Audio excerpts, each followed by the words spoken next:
Chapter 159. How long will you stay? Stuart asked. The Artonan boy was at his desk, eyes focused on something Alden couldn't see. And Alden, thoughts racing toward the goal of getting away from what had been shaping up to be an emotional pit of an evening, was trying to compose a text message to Escherty to let the knight know where he was going and that he hadn't been kidnapped from the cube. "Shouldn't you tell me that?" he replied in Artonan. "It's your house." "I have 2.5 days left of my weekend," said Stuart. "Okay." He's thinking long visit. Right now, that sounded absolutely fine. "I have class Wednesday. If you grow tired of my company or the environment, you may use our summonarium whenever you want to. Humans have so many different eating customs. Is there a correct number of dishes I should serve to you to be properly welcoming?" "Stuart. This is me. The last time we spoke, we talked about a person who pees in shoes, and I showed you paper shaping, and I stood out in the rain while I wore a large garbage bag on my body." Stuart looked up from whatever he was doing. "I know. And you called me your friend 3 times. I hoped all week that you would want to share another of your school days with me." "You counted." "When I heard that Anzidora was threatened greater than, said Stuart, and I feared for your safety, I regretted that during our previous conversations I let timing and circumstances loom large greater than in my consideration." Alden accidentally added the phrase "loom large in my consideration" to his Escherty text message, deleted it hastily, then said, "What does that mean?" Stuart looked back down. "Ideal human sleeping temperature seems quite cold to me. Is that with or without a warming cushion?" Line of asterisks. Alden remembered that he had a lot of nerves about visiting Stuart's and, more significantly, the rest of the family about 10 seconds before he wheeled his suitcase into Metadero's in-house teleportation area. The cube had one, of course. It was way down at the bottom, below the water line, where there were no people. One sign he'd passed indicated that he'd entered an area called Flood Trap 2. Stuart had ended the call 20 minutes ago to finish his preparations. Alden had finished his own preparations by texting Kabir a request for snake care, brushing his teeth and hair, and shoving stuff into the big blue suitcase, which was probably about to break some kind of a record for Earth-made suitcases by traveling to Rapport. What the hell am I doing? And what the hell was Stuart doing? They had scheduled a specific day for Alden's first invited visit. It had been clear that Stuart had been making plans for that day. He was going to send me clothing recommendations. More manners stuff. I was going to have a shirt embroidered so they wouldn't think I was an ingrate who didn't appreciate one of their most important family members' honors. Now he had the school uniform he was wearing and one change of clothes. Fortunately it was the plain brown t-shirt, not something with writing or images on it.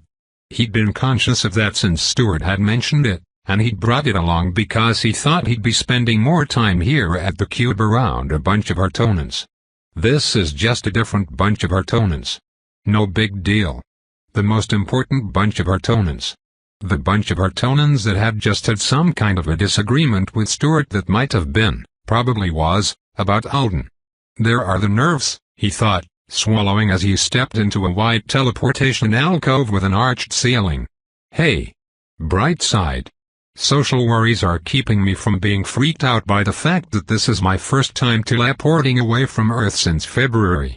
He remembered the person he was before, waving goodbye to Bo and Jeremy.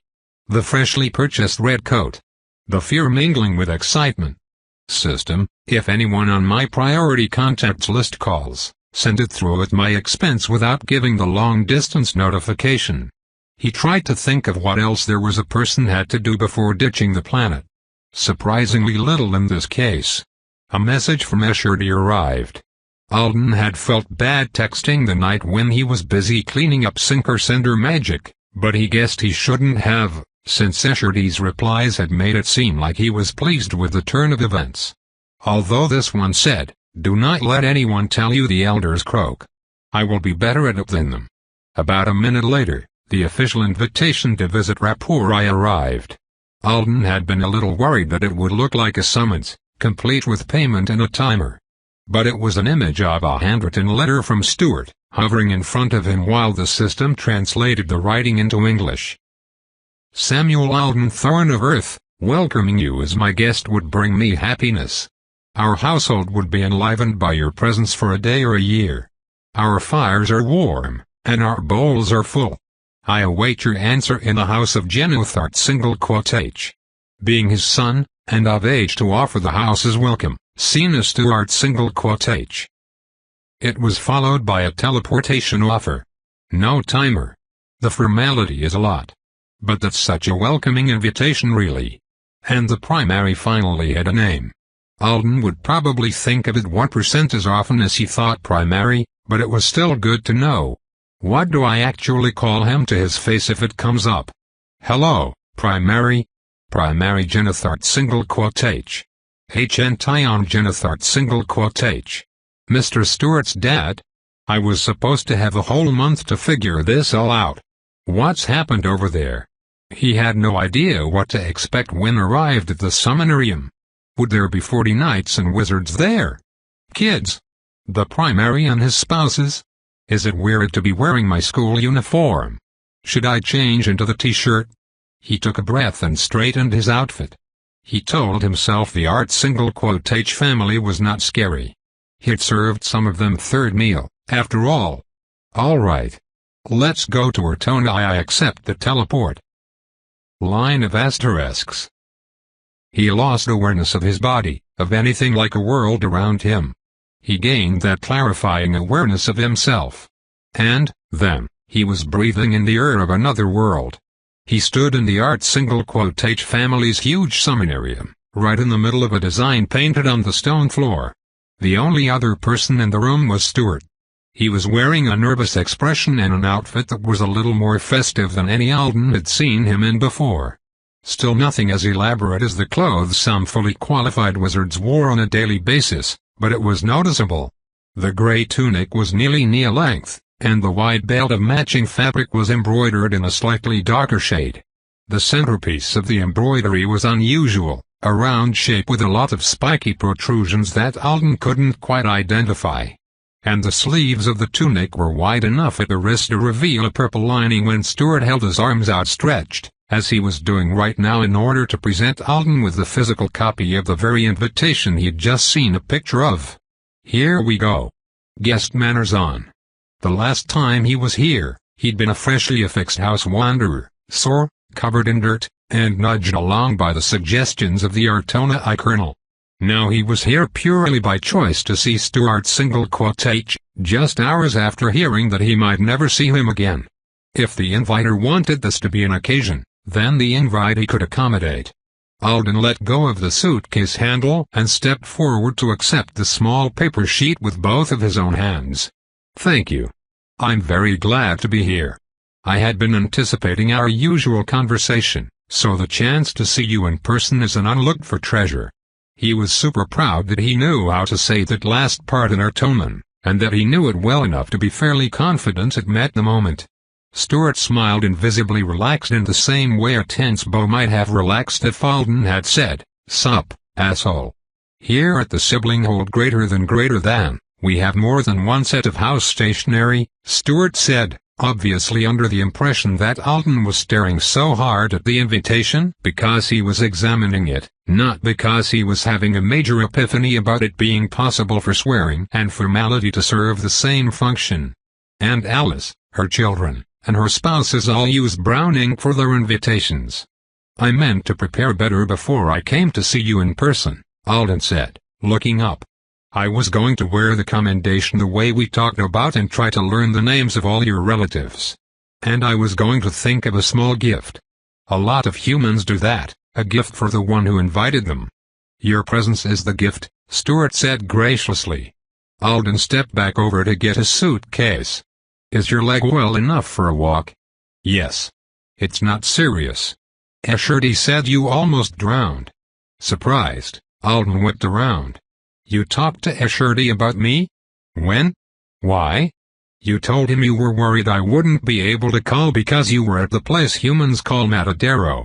His stated greater than reasons for contacting me were to let me know that he had met you, that you were receiving care for your physical injuries, and that there was no reason for me to avoid calling out of respect for your perceived busyness with more urgent matters. Stuart paused. I wasn't going to respect your business anyway, though. Before I heard from him, I was planning to teleport home from school early to insist that Vule help me check on you. I should have realized, thought Alden. Talking to Stuart had been on the same list of requests as school attendance and tiny snake food. Assuredly had decided to see to all of those things. The unstated reasons for his call were slightly different, if I didn't misunderstand those delicate insinuations greater than, said Stuart. That was a concerning way of putting things. What did he insinuate? I hope our visit will lead us to that depth of conversation, said Stuart. But first, I'll take you to your cottage greater than. And we should discuss our itinerary greater than. I get a cottage? And an itinerary. If it sounds pleasant to you, as it does to me, we will eat together, Stuart continued as he led the way to the seminarium's door. 7:43 post-meridium in your human time is good for your third meal, isn't it? It coincides with when I usually have second meal. That was just over an hour from now. It's a good time, Alden confirmed. I ordered a few meat pedal dishes since you said you, meat pedal. Like that, Stuart concluded. Line of asterisks. Stepping out of the seminarium was surreal in a way Alden hadn't expected it to be. He'd been in a strange state of mind during his one and only other time here. His memory of the trees and the mirrored buildings hidden among them had a clarity to it, but he'd somehow completely missed details that now leaped out. 3 of the towering, dark trees that stood around the seminarium had limbs that grew together above the building in a way that looked more like a product of intention than nature. Like they were weaving themselves together to form a second roof. Another tree, a short ways up the path, had cone-shaped baskets hanging from high branches. They were large enough for people to sit inside, which he knew was at least one of their functions since a trio of Artonans were leaning out of the circular entrance hole in one of them and looking down toward Alden and Stuart. He considered waving, then decided against it. In a house full of wizards and knights, I guess the lack of ladders leading up to the tree baskets isn't much of a problem. He sniffed the air. It smells really good. Like food. Like burnt sugar actually. They are making flaxseed candy on the other side of the house, Stuart said. Everyone spends a lot of time outdoors in the summer. So homey. I looked up the climate for this rapport one night when I couldn't sleep. Your summers are so comfortable for humans. It's pleasant for you today? The sun was shining down through the tree branches, and it felt like it was in the low 80s. It would be perfect if my school uniform had short sleeves, but yes. This is good. It's pleasant for us, too. When he's home, my oldest living brother spends the entire season trying to be at one with the land greater than. We don't see him until the frost greater than chills the world. Stuart stopped working and looked around with a small frown. Where did she go? I told her to stay at the door. Before Alden could ask what he meant, Stuart shouted, Alden! Here to me. Then he waited with an expectant look on his face. No Riabi single quotee appeared. Alden wondered if he'd ever stop thinking it was funny and awesome that there was a Riabi single quotee running around with his name. Maybe she didn't hear you. She has excellent hearing. Someone's probably playing with her. Every time I return home from school, I have to remind her and whoever the latest child spoiler greater than is that she is at an age where she needs structure. He whistled piercingly.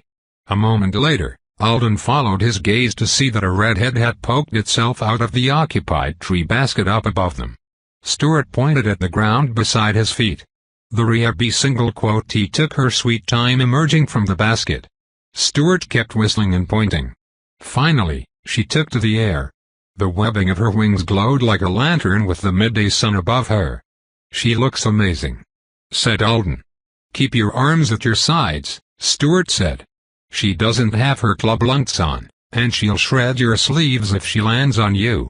Alden put his arms by his side, eagerly waiting for Stuart's pet to land and not particularly minding if he got climbed on and slightly shredded by a flying dinosaur. She hit the ground and whistled, a lot like Stuart just had, at the sight of him. Yes, he thought, delighted as the animal ran toward him. She remembers me. Only for other Alden to head straight for his suitcase like it was the only thing of interest in the whole forest. He had to pull his foot out of the way so she didn't stomp all over his squish boot in her eagerness to sniff the bag.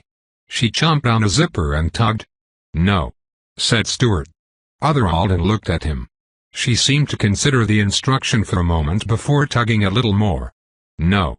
She finally let go and proceeded to climb on top of the bag instead.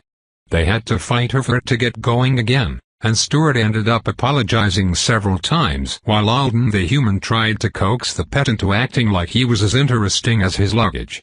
Stuart led him down a path that existed, like all the others surrounding the main house and outbuildings, only because it had been worn by passing feet. And some small thing with wheels, Alden noted as he saw the faint marks of ruts crushing the leaf mulch ahead of them. He looked up at the trees. Their soft, blade-shaped leaves seemed to start small and grow up to the length of his forearm. All the ones on the ground were brown. Dead. But the one he'd been using as a bookmark for months was still a healthy shade of green with a silvery back. "How long does it take for the leaves to turn brown after they fall?" he asked. "They don't fall until after they turn brown," said Stuart. "Usually." Other Alden was flapping around ahead of them, doing battle with what looked like the remnants of some decoration or toy that had been tied to a branch. They had passed 3 cottage-sized buildings already, only one of which had been in use, if the presence of a worktable and tools beside it was something to go by. "Are most of these people's houses? Or offices?" "It's a mixture," said Stuart. Father, and Alice, and Uncle Teason imagined their children and grandchildren all residing together in one large house when they decided to live as a sibling-hold greater than. But they either underestimated the number of children they would have or they overestimated everyone's willingness to share space. Someone brings up adding another floor or wing greater than every day, but it's so much less disruptive greater than to build the cottages. Uncle Teason was probably the third triplet in the set with Alice and Janeth, Alden thought. The one who died. "The cottage I've claimed for you is my favorite of the empty ones," Stuart told him. "It's near the stream." They traveled for a couple more minutes down a gentle slope, then turned aside from the well-traveled path toward another building with no path leading toward it at all. It was small and rectangular. Built very close to the base of a tree, it was camouflaged by its own mirrored sides and the coat of fallen leaves on the roof. Out front, 2 dark wooden chairs faced down the slope, which steepened suddenly as it approached the stream Stuart had mentioned. "Our closest neighbors, the Inn family, live in the direction." He gestured toward the stream. "Our families have long been dear and trusted greater than to one another. One of my parents was formerly an Inn." Alden's attention was captured. Stuart called the primary his father, using the word that indicated a male Artonan who had both sired him and given him care. And a few times, he had used words the systems usually translated as parent or parents, implying that he considered at least a couple of others in the house to be important caregivers in his life. Most likely the people his father had marriage contracts with, but not necessarily. He's never used the word for birth mother, though. Alden didn't want to ask outright. But he did feel like now that he was actually standing here in their forest he needed to at least know the names and relationships of the main few adults in Stuart's life, so that he could make a good impression. "Before you introduce me to your parents, I'd like to know a little about them, to help me remember who everyone is to each other and you. Do you want to be introduced to them?" Stuart asked, turning suddenly to the cottage to place a hand on the mirrored wall. "Because if you do, I will add it to the itinerary. But I don't think any of them deserve to meet you today." He had such a snippiness to his voice that Alden might have been amused by the sudden shift if not for the words themselves. "Am I not here to meet your family?" he asked slowly. "At least partially. I was looking forward to introducing you to them all during the visit I was planning for December." A hidden door slid inward and sideways to reveal the cottage's interior. "This afternoon, However, I am looking forward to not being around them. Oh boy. Are they angry I'm here? Or is it something about privacy of the house? H said they'd found out about that, but Stuart stepped over the threshold. To be truthful, my unwillingness to have you sworn to privacy of the house was the start of extended verbal greater than warfare. But it would only have been a small disagreement at another time. For a long while now, they have been digging in barren greater than fields for the tenderroot greater than that they could hold above the reach of a rich but starving man. The needed metaphor that made Alden stand in the doorway for several seconds after Stuart had gone in. You mean they've been looking for something you wanted so that they could make you give them something they wanted? A bargaining chip? Yes. Come inside. We must make sure you have everything you need. Human bedtime will come not long after your third meal. Alden laughed a little. You don't have to schedule bedtime for me. I did not schedule bedtime, Stuart said. I have only arranged my own half of the itinerary to take advantage of your natural bedtime. I will do homework silently and contemplate the day's events for 9 human hours. Line of asterisks. The cottage was all window on 2 sides, with a low ceiling that felt more cozy than confining. It had everything Alden needed, plus a lot of things he didn't. While Stuart followed him around, explaining the significance of every fruit in the bowl of welcome that had been placed on a special stand by the door, Alden explored. A diaphanous curtain divided the main room in 2. The largest bed he'd ever seen in his life was on one side, along with all the closet space and a good fluffy rug. And on the smaller half of the cottage was the entryway with its shoe cubby, a floor table with cushions for seating, and a cabinet full of provisions that ranged from bottles of dried tea and alien cigars to jewelry. Are these magic rings? Alden asked, staring at a peg inside the cabinet that was covered in the things. They are bad ones. Most will probably break after a single use because the enchantments turned out weak, Stuart said.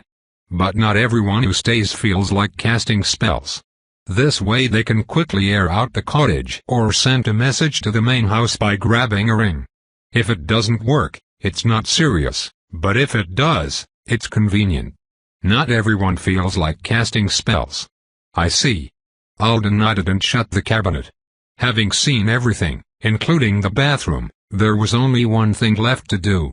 He went back over to his suitcase and grabbed the recently chewed-on zipper. Stuart was standing beside him holding up a pair of berries joined together at the stem. These 2 red ones are persimmon. They symbolize our first meeting. I know this isn't our first meeting, but since it's the first one with the bowl of welcome. He trailed off as Alden set aside his messenger bag, toiletries, t-shirt, and jeans to pull out a sack made of soft brown silk. The learning cushion had been delivered in this, and he decided to reuse it to keep the cushion from getting scuffed. He carried it to the stretch of rug on the opposite side of the bed, near the shorter window wall. You brought the learning cushion with you. Stuart was still standing on the other side of the curtain. His bright rust-colored eyes were fixed on Alden.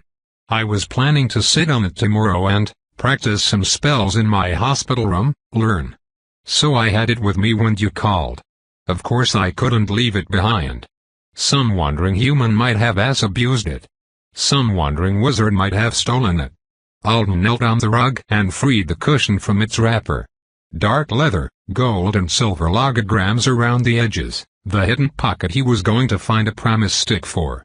It's wonderful, he said. Still kneeling, he looked back around at Stuart. Thank you for giving me the leather one. You had it made just a little bigger than normal, and every symbol on it means something so thought-provoking and perfect. I can tell you picked them all yourself. It's one of the best gifts anyone's ever given me. You like it that much? Stuart took a few steps closer. I was afraid it was going to get lost in the floods. I was more worried about it than about some of the people I met Friday night. You weren't.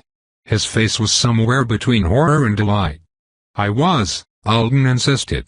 And then H called me and said you were having an argument in the big living room, and I'd get to speak to you soon or never again. Stuart made an angry noise in the back of his throat. She shouldn't have called you just to say histrionic greater than things. I was afraid she really meant it. And that I'd never get to tell you this means a lot to me. He touched the cushion with his index finger. A lot. I wanted to give you something meaningful, Stuart said, the irritation draining away from his voice just as quickly as it had come. Something that you would have with you for a long time.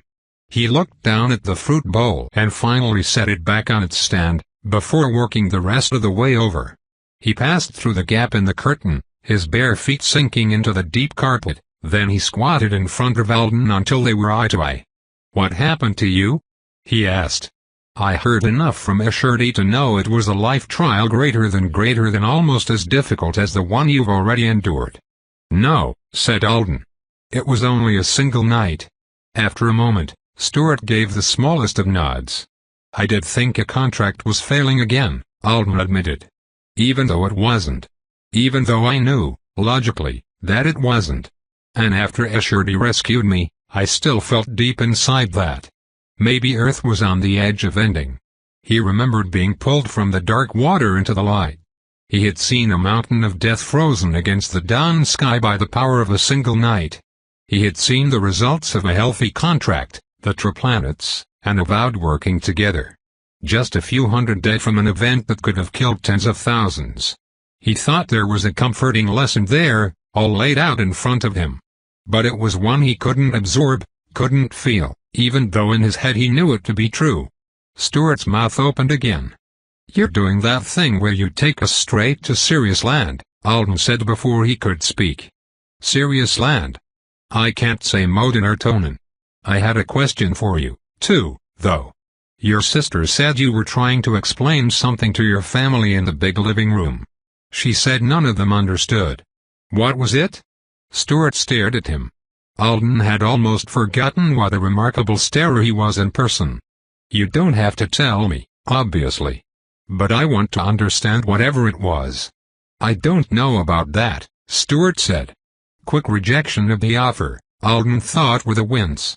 "If that's how you feel, I said so many things, and I thought they failed to understand most of them in the way I wished for them to be understood. I would have to repeat the entire conversation to make sure I told you whatever Buell found worthy of mentioning." "You can do that if you want." Alden watched in surprise as purple crawled up Stuart's neck and ears toward his face. "I couldn't," he said quietly. "I got very angry a couple of times. That makes me even more curious. I used unbefitting greater than words for reasoning with loved ones. What in the universe did he say to them?" He looked so embarrassed now that Alden couldn't even think of teasing him about it. A moment passed. Then, the Artonan rocked back on his heels and sat on the rug with a small thump. He rested his elbows on his knees. "To tell you more about myself is something I want to do. It's what I planned to do in December. Now, things have shifted. You are already here. But what I should tell you before anything else is..." "What is it?" Stuart's eyes didn't leave his face. "Maybe you would like the meat pedal first. I didn't actually mean to turn our conversation to serious mode greater than until after our stomachs were full and we had taken Alden for her evening flight.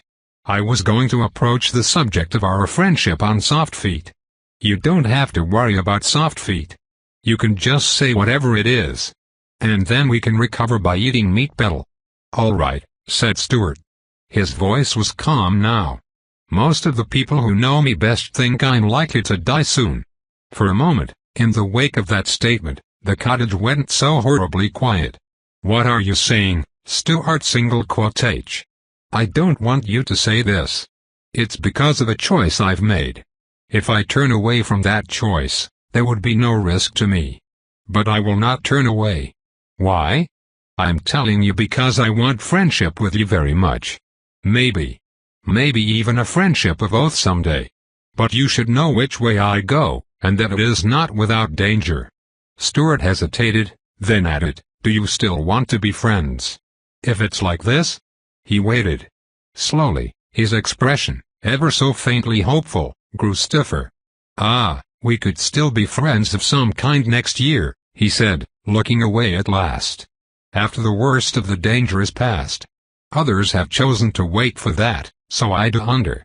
"Stop," said Alden, finally finding his voice.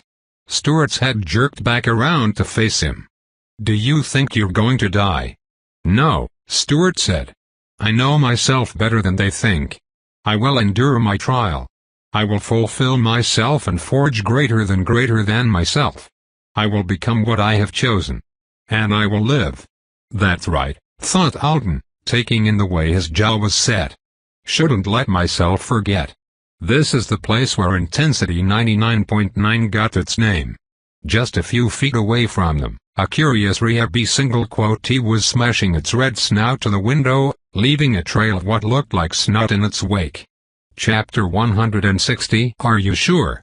"Stuart single quote," said Alden, sprinkling a condiment that looked like ashes onto a paper-thin rectangle of raw meat betel. "If you ask me one more time if I'm sure about weaving a friendship with you, I'll be insulted. I promise." I understood the warning in the question. Stuart clamped his mouth shut and watched Alden fold the alien vegetable slice over the ash the same way he had when he demonstrated. I bet he hasn't blinked 3 times since he came back with the food. He'd been relieved when Stuart left the cottage to fetch the meal. The Artonan had been gone for almost 20 minutes, collecting all the components of their supper. Or second meal, in Stuart's case. His absence had given Alden time to think. For a while, he'd just stood by the learning cushion, staring out the window and asking himself how he would actually deal with caring about someone who might be self-sacrificing to the point of self-destruction. Stuart was frustratingly unwilling to elaborate on the specifics of the situation until he was completely sure Alden had heard him correctly, but Alden already knew enough to draw the obvious conclusions. For some reason, Stuart's family and whoever else was included in the "people who know me well" category thought he would die during his first affixation or soon after it. And he planned to do it anyway. While he gazed out at the trees that sometimes pulled bodies down into the soil, Alden remembered how angry Bo had been, that night by the pinball machine, berating him for not caring enough about how the risks he took affected the people he left back at home.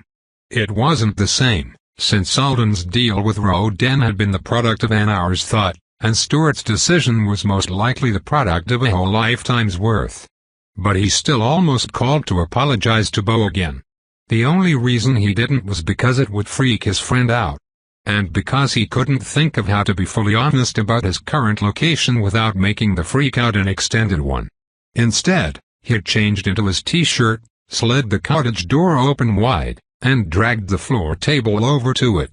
Fresh air and good weather were the only ideas he had as far as banishing worry from the room went. He and Stuart sat across from each other now, the dishes spread between them. When Alden looked to his left, he could see the stream at the bottom of the slope.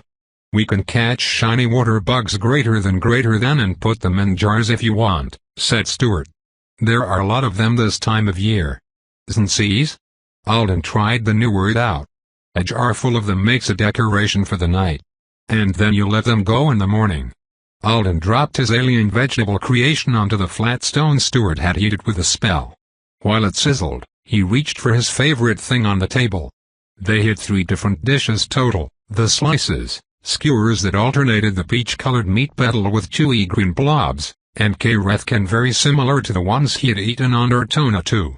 The crispy fried rolls were filled with strips of the vegetable, and just as he remembered, it tasted a lot like steak. With a hint of herbaceous bitterness that enhanced the whole experience. All the other offerings on the table were condiments. And there were so many of them. He spooned a raspberry jam look-alike onto his K-Rethken and bit into it. It was jamish. Not raspberry. Tomato blueberry, he decided. Like a more interesting ketchup. "Thank you for getting the meat betel. It's delicious." Stuart seemed to favor the skewers. Particularly the chewy blobs. They tasted too much like Alden imagined a Christmas candle would if you bit into it, but they smelled great while they were cooking on the rock. "I didn't mean to insult you by questioning your serenus," Stuart said, watching him eat. "Several members of my family mentioned the possibility that I might not be a qualified interpreter of a human's mood greater than and intentions." Alden frowned around the giant mouthful of food. "But they haven't even spoken to you. Most of them have never said more than a few words to a human. And I have made dedicated effort greater than. Alden swallowed. Listen, you can't keep hinting about what they said about me and you being friends in the big living room. I don't know how to answer if I don't know what the exact problem is. Stuart suddenly felt the need to stare at a little pitcher full of sauce instead of Alden. Maybe I'll just rip the bandage off myself. From my perspective, the worst thing they could think about me is probably that I'm being nice to you just because I want things from you. That's not. They don't think that. Stuart exclaimed. And Alice gave you a commendation.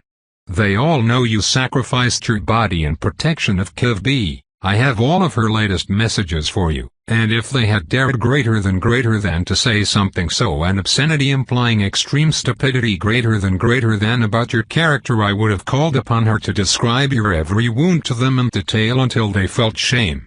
He intoned the word for shame so darkly that Alden almost felt like he'd done something wrong just by hearing it. Not that they shouldn't feel shame anyway. Stuart leaned over and blew on the heating rock. The sizzling noises increased in volume. How did that work? The original spell didn't involve blowing. This morning, I found some of the proper adults in the living room and told them I wanted to invite you to our home. There was a tedious greater than amount of discussion, but I persuaded them to agree. Then Merle walked past the door and said, "You did form privacy of the house with your avowed before he left last time, didn't you, Stu?" And I said no. Because you were my guest. And you would be my guest this time. Does guest mean something unusual in your house? Alden asked before he could go on. It's a small matter greater than. But only a HN can't declare someone a guest in the rapport, said Stuart. Obviously a guest doesn't have to form a contract for privacy of the house. That's for visitors and people conducting business greater than. Oh. But you're not. Customarily anyone who has taken all the necessary steps and declared intent greater than to their family is also welcome to enjoy small privileges like the guest right. In their own house. Usually, you invite your first guest over and everyone greets them warmly, and then after they depart, as long as they were not an unworthy greater than choice, the highest-ranked member of your household who met them says something about how happy they are that your wise greater than decision-making will enrich greater than the lives of your fellow knights in the future. He turned his skewer, watched it for a little too long, and then looked back up to Alden. That's what Father said to Mban anyway. When Mban had her first guest over. Maybe they say something different in other houses. Alden remembered how excited Stuart had been to bring the Wevy card on his previous visit. Your first guest came in covered in dirt and jumped out the window. When I decided to attend Leaf Song, I imagined I would invite my first guest from among my new schoolmates. But after coming to know them better, I didn't want to bring any of them here. I truly don't mind swearing not to share your family's secrets. Let's tattoo me, Alden thought, and reduce a fraction of whatever the objections to me are. Of course you don't mind, Stuart said. You are an honorable person. And you will be my friend. So I don't want us to wear a mark that obligates you to secrecy about my personal weaknesses, sufferings, or mistakes. Bo wants a contract. Stuart refuses one. Actually, though, his reasoning was pretty flattering. Besides, said Stuart, if you swore to the privacy of every member of the household except for me, they would still be dissatisfied. Apparently some people believe I am too young, overwrought greater than, and at a crossroads greater than to choose who I share my own truths with. He changed his voice when he said young, overwrought, and at a crossroads significantly enough that Alden could tell 3 different relatives had spoken the words.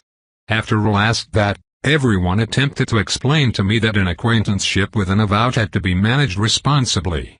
They said maybe I should be monitored by someone other than Vuel if I wanted to keep in contact with you, and I started to get frustrated greater than that they weren't listening. So I explained more clearly that I hoped this visit would be one of many throughout our lives. Alden rescued his ash-seasoned slice before Stuart could blow on the rock again and turn it into actual ash. That's a nice thing to hope for. They didn't like it? I think.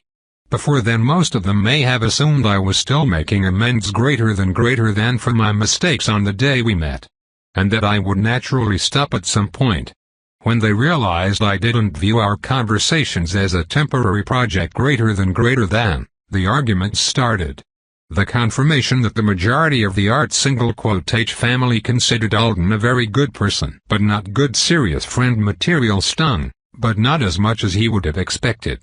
Maybe it was because Stuart was so outraged.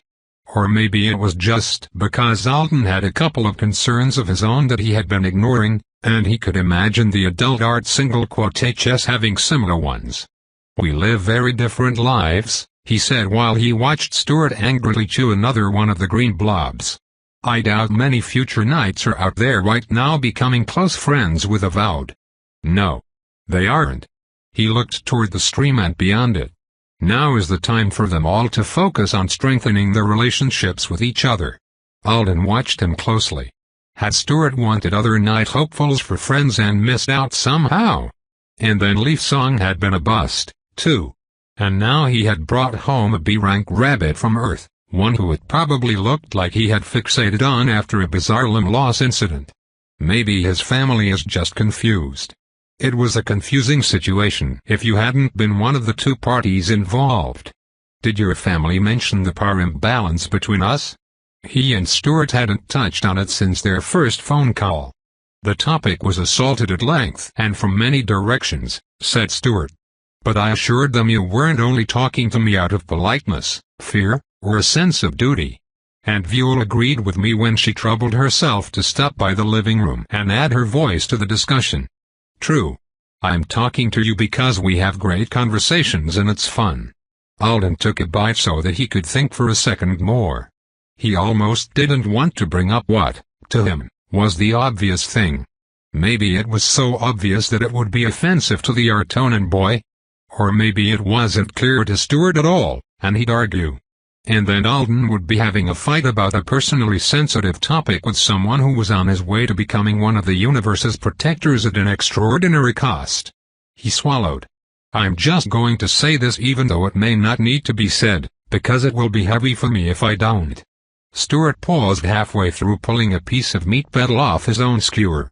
"It would upset me if you ever summoned me without my permission," Alden said. A lot.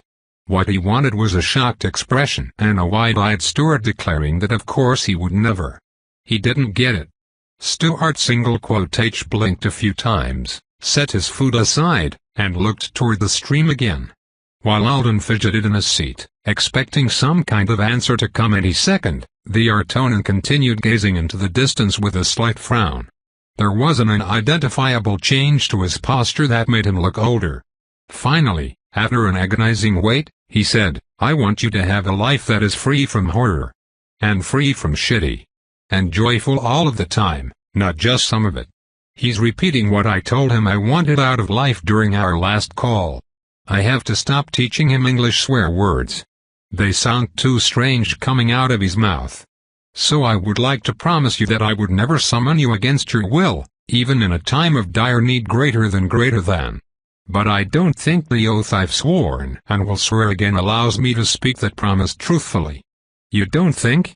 It doesn't, Stuart said more firmly. He looked back at Alden. Not right now. It's not a simple contract, where rules are set and I must follow them without deviation greater than. My interpretation of the most correct action can change. But if Viol were to fall on top of the table right now, gruesomely greater than injured in only moments from death, that's a very specific and dark example. And if you refuse to use your skill on her, but I had the authority to force you to do so, I would. For the good of the Triplanets. Even if you hated me for it and were no longer my friend. Well, I wouldn't be much of a friend if I refused to pick your injured sister up off the meat betel anyway, said Alden. Of course I would do that for you. That's not really the kind of situation I mean. They stared at each other. I know what you mean, said Stuart. You do? I was already involved in summoning you without your permission once. It wasn't my idea, but I was there. And I behaved wrongly toward you in almost every way. I even offered to summon you often in the future. I did mean voluntary summonses, but I still acted as though working for me would naturally be something you wanted to do. I almost forgot that part. You promised to pay me well. Stuart blinked. You almost forgot that part? Yes, said Alden. You said it at the same time you introduced the idea of being a HNTion of the mother planet, and I was more focused on that. I wasn't referring to the day with the mission, though. I know I like to mention it, but that's my way of trying to be funny mean. You've apologized. It's behind us. I don't think you're going to feed either of us to an alien animal again. But Stuart waited patiently while he searched for the right explanation. I just wanted you to know that my feelings about being an avowed are too complicated for a summons to be completely casual to me, he said. Especially as a RIAB single quote T. I realize we're the casual summons class, and I chose to be one. So that may sound odd. But I want things to be different between me and my friend than they are between me and every other summoner on the Triplanets. I understand. Yes? Stuart placed a hand over the center of his own chest. Good, said Alden. And I understand that you are going to become a knight. And that your family thinks it will be very dangerous and you'll die. But you think you won't and you'll be able to make the universe a better place. And of course I'm not going to wait to see what happens before I decide you're worth my emotional. What's a word that means investment? Emotional giving. The Artonan boy beamed at him. Whoever told you they'd rather be sure you're going to survive before they weave a friendship as a Gokurach, Alden said. Most of them don't say it like that. Stuart looked startled. At the word choice, Alden hoped. Those who are preparing for their own first binding greater than just feel it's wisest to exclude me as they deepen their companionships with one another. And a few of the others bear it greater than me so much and try so hard to change my mind that I no longer want to be around them. Gokurachs, said Alden. No, they are protecting themselves as they prepare for the trial ahead of them. Or their families want them to avoid an attachment greater than that might end badly. I do see their perspective. I just wasn't expecting it to happen when I first announced my decision. At the time, I misunderstood how everyone thought of me. So he wasn't talking about the Leaf Song kids at all. He meant the other future knights. The other rapport adolescents. Probably some of the ones Alden had seen in the vision, wearing the purple coats.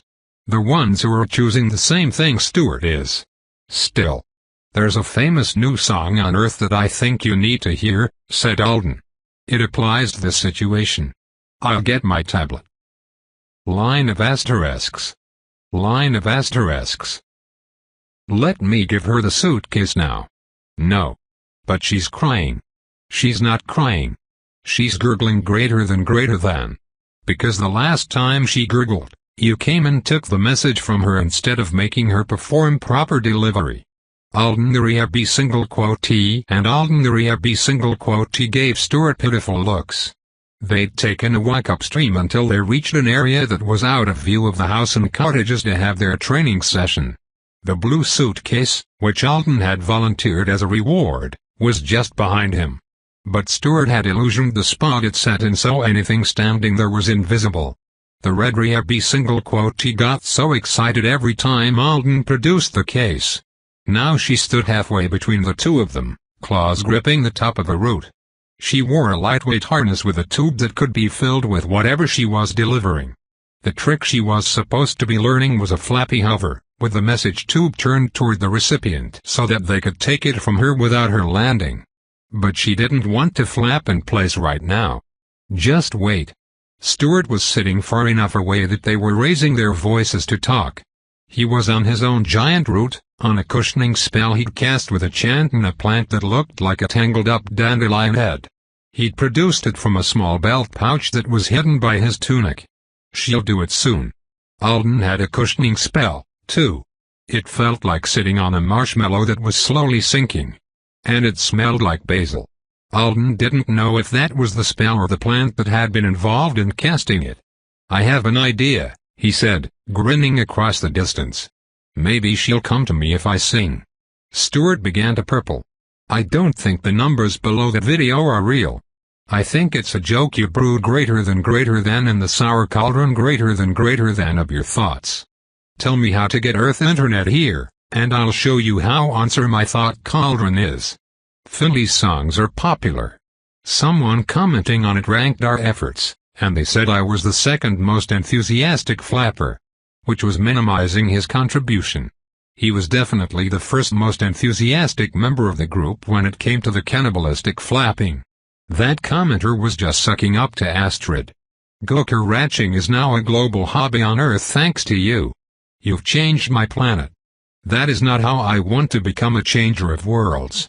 Distressed not to be the center of attention anymore, the Rhea single quotee took to the air and came to deliver her message properly. Alden said, "Delivery," as instructed, and then they played with the suitcase. Her favorite game so far involved him setting the suitcase upright repeatedly, so she could tackle it, claw it a few times, then stand on top of it in a victory pose. "Is she finished growing?" he asked, watching her clobber the luggage again. "She seems to be around the same size as the last time I saw her." "She'll only be a little larger," said Stuart. "Her growth has slowed. I do think she's going to be a good adult." Some Rhea single quotees become less affectionate greater than as they age, but she isn't. Kiv B says this breed is known for athleticism and a merry nature. They are. I might have picked one just like her when I was younger, if it had been an option.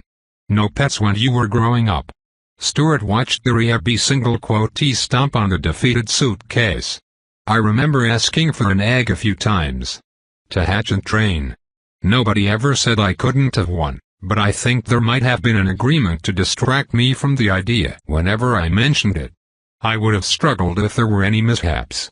Father bought me hoosnuts instead." Alden recognized the word. "The little animals that look like colorful rocks? We have those on Anzidora. People keep them in tables as a decoration. Mine started in a table. But once my family realized I enjoyed collecting them, everyone searched for rare colors and patterns to give me. They have their own room now. A whole room. That's a lot of hoosnuts. Are you picturing them stacked to the ceiling?"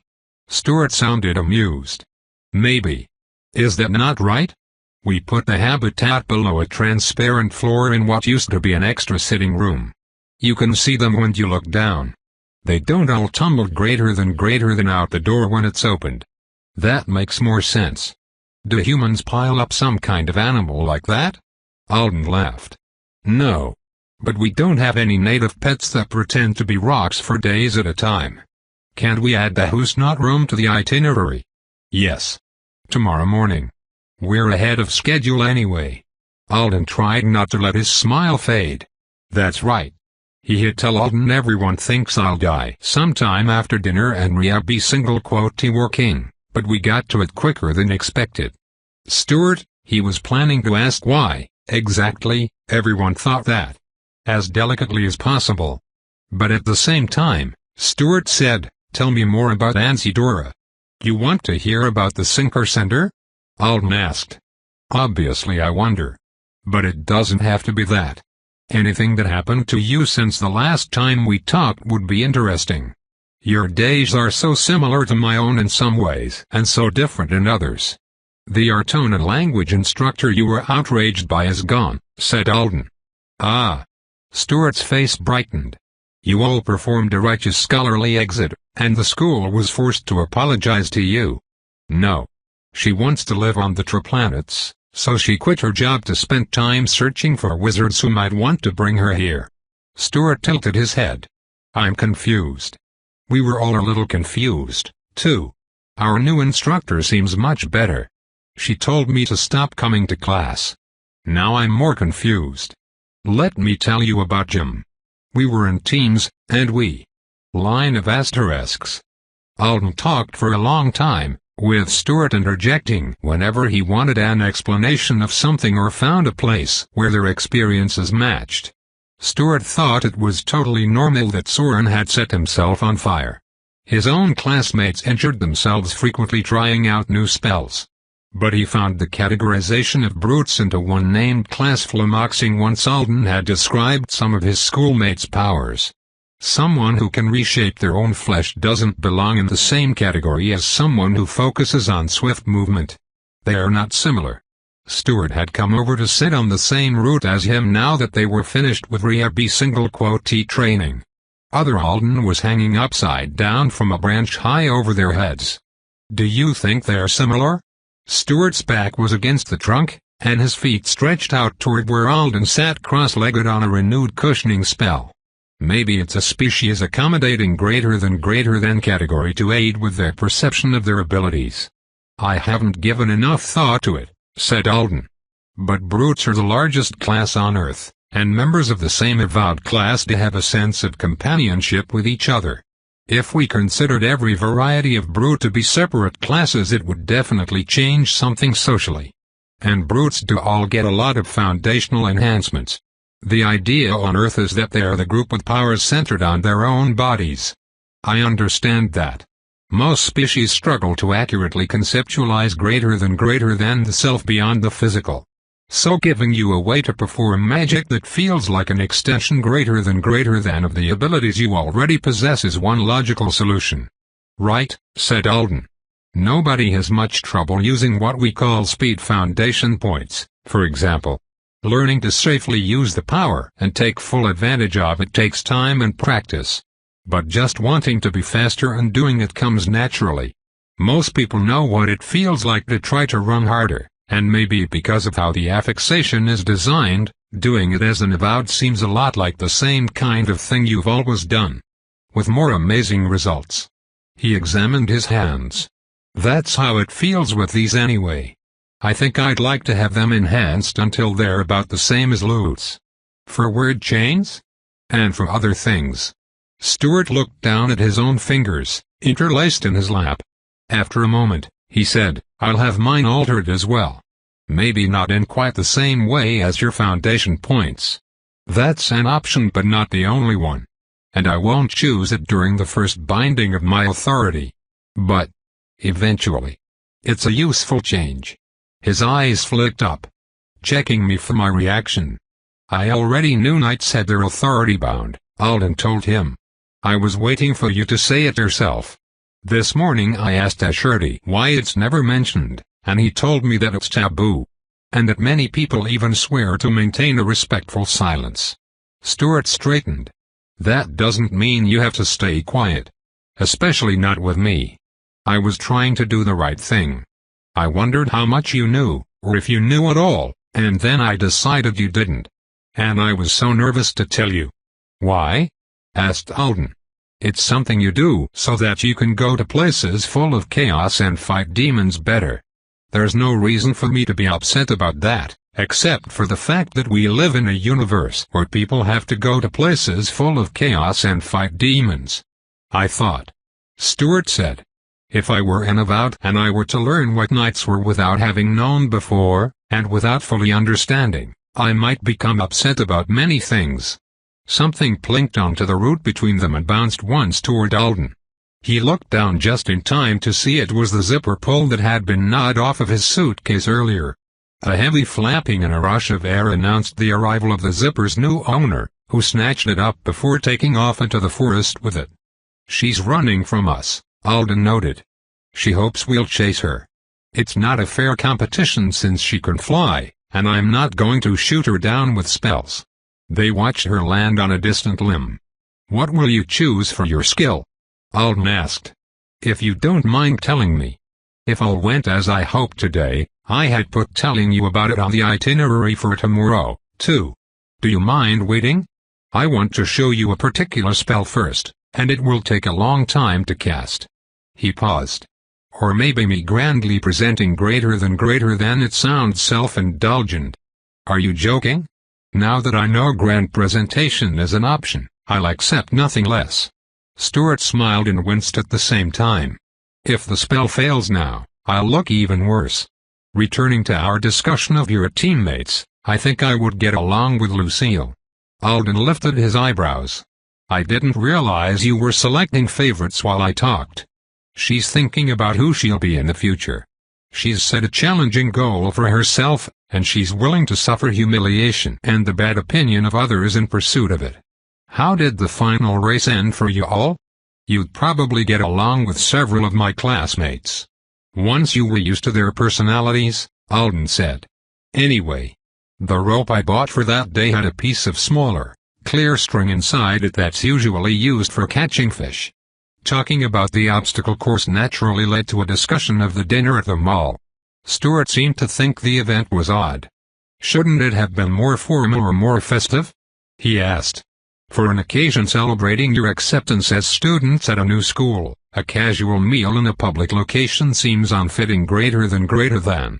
Further questioning from Alden revealed that, in Stuart's opinion, the dinner would have been more normal if Alden and his classmates had spent several hours quietly absorbing secret wisdom from their new instructors while multiple courses, each with special meaning, were served. Or, if the focus of the event had been on the class bonding with one another, he thought the instructors should have done whatever the human equivalent of dropping off a bunch of rare potions and enchanted rings was before leaving the students to go wild. I think being an entertainer in school might wear me out before I even made it to the classroom. Do you attend a lot of parties like those at Leaf Song? Alden asked. Stuart hadn't been at the big one where Alden had met his father and aunt. But he had just been injured then. I only attended the traditional student stress-releasing party held during the entrance exams, Stuart said. It was fun at the time. But I decided not to attend more for a while. The camaraderie of celebrants greater than had more of an impact on my judgment than I expected it to. For my taste, the class dinner was just right. And there were Huguenots at one of the shops. Is the Rosa Grove building still there? Or was it one of the ones destroyed? The mall was safe. Only the ground floor flooded, and it wasn't too bad when I saw it on the news. Were the Huguenots? They were upstairs. Safe. Stuart looked relieved. If we'd just left a few minutes later or earlier, my night might have been a lot easier, said Alden. He thought about ending it there and switching to a lighter story. Stuart wouldn't mind hearing about the rooftop-to-rooftop roller coaster. Or commenting on the situation with Hazel Volra at the birthday party. But he does actually know Asherty and Lindauta. Of course he's curious about how they're using their skills and the big magic event that just happened. He decided he'd just hit the highlights. But the more he talked, the more talking felt like something he wanted to do. Sitting on the cushioned spell in the warm forest, with sunlight slanting through gaps in the branches and Ariabi single-quote trying to tempt the two of them into a game of chase with a zipper, it was hard to imagine a setting farther away from the disaster. It felt like he'd left Eudora behind a month ago instead of hours. I really don't think Asherty would mind me telling you what happened in the greenhouse, he said when he approached that part of the story. He said he would spread the truth around to wizards. I think he just doesn't want to let the Anisitaran legal system know until he understands what its role is and how humans will react. He's trying to protect me from inconvenience and Zoraida from being accused of doing something wrong. He says he knows her family. The Knights of the H family live in Rapport 3, said Stuart. That wasn't that surprising after all the pieces of the puzzle Alden had collected. It explained a lot. From Zoraida being able to obtain a position on Earth at a young age, to her familiarity with Stuart, to do all children of Knight families have the same abnormally strong body thing you do? Stuart's brow furrowed. You can't use that word for abnormal that way. But it is common in families like ours, where becoming a HNTion or entering service through veteranship greater than or other contracts is the usual course. The HS. Yes. I understand now, said Alden. Maybe she was trained to be a knight in her childhood, and she didn't want to. Or a veterinary. Being able to kill an avowed with bare hands sounds like it might be what veteraries learn to do. Stuart snorted. What? I'm going to need to explain a lot to you this weekend. I'm looking forward to it. But why are you mentioning killing avowed? In the greenhouse. He talked and talked. The conversation was lengthened, but also eased, by focusing less on how he felt during all of it and more on explaining complicated water behavior, giggling door seals, and literally everything about Liam Long in a foreign language to someone who didn't know what swim briefs or scratch-red cards were. When the story, as much of it as could be told, was finished, Alden was less drained than he would have expected to be if he'd known he was going to deliver a full account of the disaster. He wondered if there was some magic in the wrapper that made you feel more at ease. Stuart took his Riabi single quotee back to the house and returned with 2 clear glass jars and a small net. Then the 2 of them stood in the stream just downhill from the cottage, pants rolled up to their knees and squish boot removed despite a couple of disapproving looks from the primary son. Alden learned to catch shiny water bugs. They moved fast and looked like metallic grains of rice. "Some of them aren't silver," he said, noticing a few green ones when he emptied the net into his jar for the second time. "Do you have a yellow-orange one yet?" Alden checked the jar. "Not yet." That was all that needed saying for a while. When they had captured enough Zensees to satisfy Stuart, who felt there was a correct number to make a good decoration, Alden put his boot back on and they headed toward the cottage. "You've been through more than one terrible experience in less than a year," said Stuart. "That's shitty." Alden, who was preserving his jar so that his water bugs didn't get sloshed around, looked over at him. "It's absolutely been shitty," he agreed. "But there have been good things, too. If you want, I can introduce you to one of the healers I know to help with alterations and support of the mind. I experienced a severe injury isn't the right word in my opinion. But when I was very young, Father personally interviewed every renowned greater than specialist on the true planets for my sake." Stuart looked at him over the top of his own jar, his expression guarded. "You seem well to me, but if some memory or emotion tied to all that's happened to you is tiresome greater than for you, you might consider seeking help with it." They stood on the hillside, holding their Zensees. "I'm sorry you were hurt when you were younger," Alden said finally. "I'm sorry you keep having to deal with wounded Artonans," said Stuart, starting back up the hill. "And that I let you talk me into ignoring the human bedtime I put on the itinerary. It was there for a reason. You're healing. You need even more sleep than usual." "Ah. That was all there was to it," thought Alden, deeply relieved as he watched Stuart march ahead of him. "Just a single offer. Not a whole conversation that will ruin the good time we're having here at the end of the day. It is weird that I keep carrying hurt people through trouble," he said, hurrying to catch up, his trade helping him close the distance in a moment. "What's weird is that you keep finding yourself in trouble," said Stuart.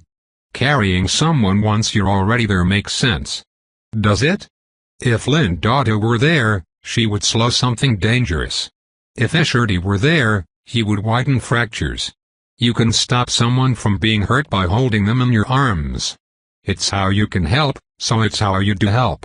"That's true," said Alden. "You're saying something smart." I try to speak thoughtfully. "No. Once you told me I should use you as bait for a mission." Stuart hissed at him. "Don't say that so loud. My family doesn't need to know every single thing that came out of my mouth that day." Tobe continued,